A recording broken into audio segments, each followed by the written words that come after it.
Assalamualaikum warahmatullahi wabarakatuh. Perkenalkan, nama saya Rani Febrina dari jurusan Administrasi Pendidikan Universitas Negeri Padang. Pada mata kuliah Manajemen Humas, kali ini saya akan membahas tentang publik internal dalam public relation, yaitu employee dan stockholder relation. Hubungan internal atau publik internal dalam kaitannya menjaga hubungan dengan mereka disebut sebagai internal publik, sebenarnya adalah kegiatan dari public relation, kinerja atau kerjanya praktisi PR untuk membina hubungan dengan para publik internal, yaitu hubungan dengan karyawan atau dengan employees, dengan para pemegang saham. Semua orang yang terlibat di dalam organisasi adalah internal publik dari perusahaan atau lembaga itu. Dan kita menyebutnya untuk para pemegang saham adalah stakeholder. Kalau dengan karyawan, semuanya mulai dari level paling atas sampai ke level paling bawah, yang kita anggap sebagai cleaning service. Karena tujuan dari membina hubungan baik dengan internal publik ini agar citra dan reputasi organisasi perusahaan tetap positif di mata publik, khususnya di internal, sehingga mereka antusias, ada rasa solidaritas satu sama lain atau sense of belonging, rasa memiliki terhadap perusahaan, sehingga mereka mau mengeluarkan produktivitas dan kinerja terbaik mereka. Memelihara hubungan atau budaya organisasi ini menjadi satu titik sentral dalam kinerja public relation yang digawangi oleh para praktisinya, sehingga dapat membentuk sense of responsibility. Jadi budaya organisasi yang positif itu dibangun dan dikembangkan, dipertahankan, diperbaiki terus-menerus, tetapi dalam satu konsep yang sama, pemikiran yang sama, maka perlu ada kesetaraan proses komunikasi sehingga setiap manusia yang ada di lembaga atau perusahaan sama-sama memiliki informasi atau pesan yang tidak berbeda, sehingga dapat diberlakukan juga sama. Tahu aturan dan azas yang berlaku yang harus disepakati secara bersama pula.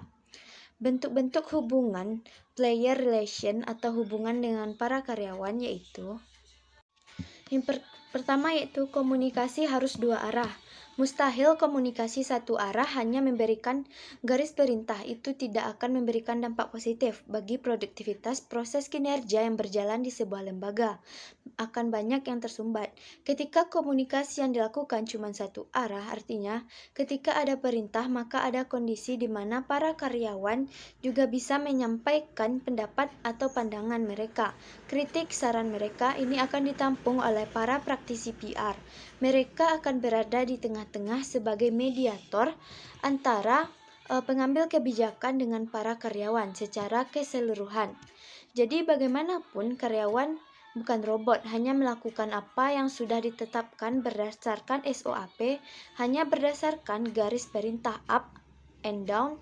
Makanya bagaimana perusahaan itu, kalau dari sisi public relation sebenarnya yang paling menakjubkan adalah karena semua keluhan dan masukan yang dirasakan oleh teman-teman karyawan yang ada di bawah itu justru menjadi catatan dan masukan untuk mengembangkan diri, mengembangkan kualitas, cara memperbaiki kinerja. Justru itu merupakan sebuah data yang empirik yang sebenarnya sulit untuk kita cari, tapi melalui sistem komunikasi dua arah yang dilakukan oleh para praktisi PR ini justru menjadi sangat mudah. Yang kedua yaitu hubungan itu bisa dipelihara melalui bentuk-bentuk kinerja dan semangat kerja karyawan. Jadi yang perlu dipelihara itu adalah kinerja dan semangat kerjanya. Dan strateginya melalui komunikasi, ada dampak, ada kondisi di mana kadang-kadang kita harus duduk bersama dengan para karyawan. Ada kondisi di mana kadang-kadang formalitas itu dikecilkan sehingga yang dibangun itu adalah konteks informal. Ketika ada jam-jam tertentu, ada kondisi-kondisi tertentu, kita bisa bersama-sama dengan mereka sembari untuk melihat lagi kerja, ada faktor human touch, sentuhan manusia, ada kedekatan emosional. Ini yang membuat seakan-akan organisasi itu adalah keluarga kedua. Membangun kondisi ini sehingga seakan-akan menjadi keluarga kedua, maka kinerja dan semangat karyawan pegawai akan bisa kendali dengan baik. Yang ketiga yaitu menjaga agar karyawan tidak memberikan informasi yang salah kepada publik eksternal. Bentuk atau analisis terkait dengan bagaimana membangun hubungan dengan para karyawan. Jadi tidak ada persoalan siapa mereka, level mana mereka, karena karyawan atau pegawai atau manusia-manusia yang ada di luar kapasitas pengambilan kebijakan, mereka punya potensi yang sangat besar, membuat beruntung atau justru merugi. Jadi duduk bersama menjadikan ini sebagai salah satu merupakan kondisi yang akan menjawab semua persoalan tadi. Komunikasi pasti akan terjadi dua arah. Semua kinerja dan semangat kerja pasti akan muncul dengan sangat baik. Karena jarang sekali manusia ketika ada satu keadaan dia tidak akan memaksimalkan kemampuannya demi keluarganya. Pasti apapun akan dilakukan memunculkan sense of responsibility. Selalu ada kondisi-kondisi tidak hanya formal tapi informal dibangun adanya human touch, kedekatan emosional, bagaimana setiap manusia merasakan ada saat-saatnya sebenarnya dia bisa mengeluarkan semua keluhan mereka. Pemegang saham atau istilahnya stakeholder adalah internal publik dan mereka menempati konteks yang sebenarnya tidak kalah penting dengan karyawan. Di sisi yang lain, tingkat kepentingannya berbeda. Pemegang saham, analisis jaminan, petugas pengawas, penasehat itu disebut sebagai pemegang saham. Mereka yang memberikan saham sehingga kita punya cadangan untuk mengelola bisnis di perusahaan atau di lembaga. Bentuk hubungan yang dibangun dengan para pemegang saham atau stakeholder mereka itu jenisnya bisa banyak. Dijelaskan pemegang saham itu bisa analisis jaminan, petugas pengawas, banker, penasehat, keuangan, dan lain sebagainya. Bentuk-bentuk dari hubungan baik dengan mereka atau stakeholder relation itu berupa laporan. Misalnya laporan tahunan, laporan semesteran yang sifatnya merupakan media utama dari komunikasi antara pemegang saham dengan lembaga. Laporan tahunan menjadikan kesempatan para praktisi PR pada perusahaan atau lembaga untuk melaporkan apa yang telah atau sedang yang akan dilakukan oleh perusahaan. Jadi, mulai dari laporan terkait dengan apa yang telah sedang yang dilakukan dalam beberapa masa ke depan. Laporan itu dibuat eksklusif kemudian dengan baik dan dipertanggungjawabkan kejujuran dan didistribusikan sebelum rapat tahunan. Tujuan dari menjaga hubungan baik dengan para stakeholder atau pemegang saham yaitu yang pertama, untuk membangkitkan perhatian pemilik atau pemegang saham pada perusahaan. Dengan memberikan laporan tahunan, laporan bulanan, atau apapun bentuknya, itu akan memberikan respon baik, akan membangkitkan perhatian dari pemegang saham. Ternyata buktinya perusahaan memberikan laporan itu, dan ini salah satu bentuk dari tanggung jawab perusahaan, sehingga para pemilik pemegang saham tidak harus meminta mereka merasakan bahwa perusahaan memang bertanggung jawab dan dia bisa melihat kinerja kita. Proses berjalannya karena ada prospek bisnis yang besar di sini. Mereka bisa pelajari dari laporan-laporan itu. Yang kedua adalah menciptakan satu pengertian yang sama yang lebih baik antara perusahaan dengan para pemilik saham dengan komunikasi finansial karena ujungnya adalah bisnis dan perhitungan keuntungan. Jadi harus ada kejelasan kejujuran perhitungan dari bagian per bagian yang sudah disepakati sejak awal. Dari laporan itu semua kita bisa kendalikan, dibaca, dan bisa dibuktikan. Tujuan yang ketiga yaitu dapat membujuk melalui hubungan baik dengan pemegang saham. Lembaga bisa membujuk para pemegang saham untuk terus bertahan, terus memakai perusahaan, terus menganjurkan pembelian produk, terus menanamkan modalnya. Jadi kondisi ini ketika mereka udah punya semangat, mereka percaya, mereka sudah yakin bahwa kita jujur dan mereka diuntungkan. Dan ada satu kondisi mereka merasakan bahwa perusahaan ikut menanamkan modal di situ. Tujuan yang keempat, membujuk mereka untuk bertahan di perusahaan agar modalnya tetap mau ditanamkan di perusahaan sehingga tidak ada kendala yang berarti karena ketika mereka mendadak menarik modalnya kita kebingungan, akan butuh waktu yang panjang untuk mencari penanam modal yang lain dalam waktu secepat itu. Tujuan yang kelima yaitu mempromosikan pemilikan saham sebagai investasi jangka panjang dan mengurangi kritik pemegang saham dan lain sebagainya. Kemudian mencoba menjawab semua kritikan dan masukan, mendengarkan para pemegang saham ketika memberikan catatan-catatan tertentu atas laporan yang dibuat. Berikutnya kita akan membahas tentang tingkat efektivitas dari humas atau praktisi public relation dalam membangun hubungan baik dengan internal publik.